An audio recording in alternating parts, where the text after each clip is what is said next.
Representative Byron Donalds, Republican from Florida, House Budget Committee and House Small Business Committee and House Oversight and Reform Committee. What keeps going? House Select Committee on Economic Disparity and Fairness in Growth. Congressman, you're a busy man. Busy. That's right. Thanks so much for being with us this morning. Were you there for the speech? Tell us about, what this speech meant to your conference. Oh, well, first of all, I wasn't on the floor for the leader's speech, but what it demonstrated to the American people is that we're going to try to do everything we can to stop one of the most reckless pieces of legislation that's ever moved through the nation's capital. And so Kevin McCarthy last night stood up and did everything he could, at this time to stop this bill from moving forward. And it's because it's a joke. It's a giveaway to rich people in blue states. It's a giveaway to companies like Solendra with this green bank that they want to create. It's a giveaway of the worst kind, frankly, in expanding the social safety net, which is going to actually cause more people to make a decision to either stay home or work less, which is going to hurt small businesses all over our country. Wow. Congressman, it seems like the American people were clear in the past election with Virginia, New Jersey, some of these local races. You look at the polling, it's telling you that the American people are rejecting the Biden administration's agenda, but it seems like they doubled down with this bill.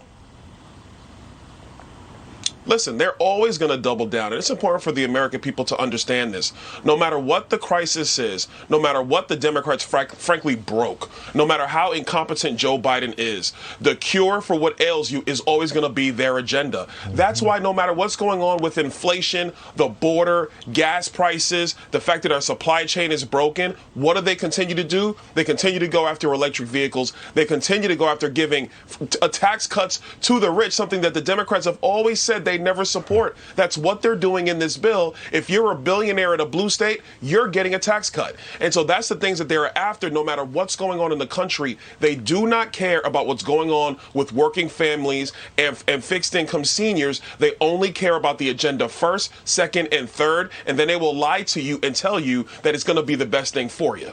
What about the timing of this? The CBO is predicting that this is going to add $376 billion to the deficit over the next 10 years. There's a Fox News poll that says this holiday season, most people are concerned about gifts being unaffordable. Look at this, 64% gifts unaffordable from inflation, 62% late gifts due to the supply chain, 43% COVID-affected gatherings. Is this the right time to start adding all of this money to our deficit?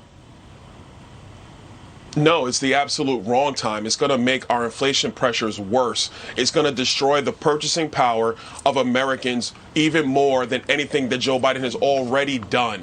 And let's be very clear about this $367 billion that CBO has scored. CBO always undercuts how much these things are actually going to cost. Secondarily, what the Democrats are doing here is that they are shortcutting some of these programs. Child tax credit and earned income tax credit only lasts 1 year in the bill. Does anybody in Washington or in the country, frankly, really think that the Democrats only want to do it for 1 year? No, they want to make it permanent. So the $367 billion, that's a down payment on what it's going to cost for the Bernie Sanders, Joe Biden agenda, which frankly no American really wanted in the last elections or in this elections now or any election going forward. Well, Congressman, Joy Reid would disagree. She says people are just mad because things might be a little late and cost a little more. Take a listen to what she said. So Republicans want you to believe the economy isn't doing well. That's terrible. But in reality, unemployment is at its lowest point since before the pandemic began. Prices are higher, which is never good. But Americans are also spending a record amount of money that was pent up during the pandemic, which Economics 101 will tell you drives prices up, a.k.a. inflation.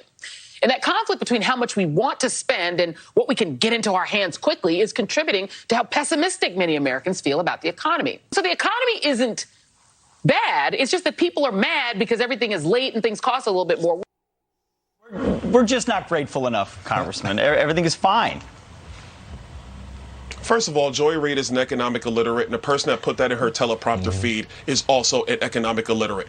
The reality is that when you give people too much money without an exchange of value, and they don't have to go to work, which means you don't have people in the productive sector of the economy. It is going to cause inflation. That is why we should have never done federal UI federal unemployment insurance. Sorry, people back home, back in early February. That's why the child tax credit, direct money going to people with children, is a bad idea, because you set up a decision of, am I going to take the additional 5 hours at work, or am I going to stay home? And this is what happens if you do that through an entire economy. Prices are going to go up because people have more money to spend, but there's no exchange in labor in order for what they want to go acquire, which means the cost of goods are going to be more and more expensive. Somebody tell Joy Reid what I said so she can get a help. That's exactly right, Congressman. I guess my question for you, Congressman, is they continue. Joy Reid is just taking the talking from the Democratic Party. They continue to blame the American people for what they have caused.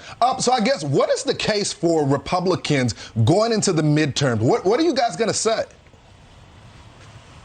Listen, the number one thing we're going to do is pull all this stuff out. All of this stuff has to go. We have to stop it dead in its tracks, because we cannot spend the country into oblivion on these types of projects. Secondarily, we have to go back to some of the bread and butter issues. Number one, making sure that our economy is up and running. We have the right incentives for small businesses. We actually go and fix our southern border, because what most people won't tell you is that if we're diverting more and more federal workers to the southern border, where do those workers come from? The White House is pulling them out of the productive sector of the economy. We have a nursing shortage in our country, yet on the border there are nurses who are contracted by the federal government at higher higher rates per hour for them to be on the southern border than to be in hospitals around the country. What does that do? It raises the cost of health care in our country. So we got to do these things. We have to fix our border. We have to clean up our supply chain. We have to make sure we get rid of the mandates and the bureaucracy from small businesses. And last but not least, we got to get Joe Biden's idiotic energy policies out of our economy so the price of energy can actually start coming down, which means that the cost of transportation, the cost of goods, and frankly, the cost of heating your home go down, and they do not exacerbate you. That's our agenda. That's what we need to be focused on. All right, Congressman Donalds from the great state of Florida. Thank you so much for coming on with us. Appreciate it.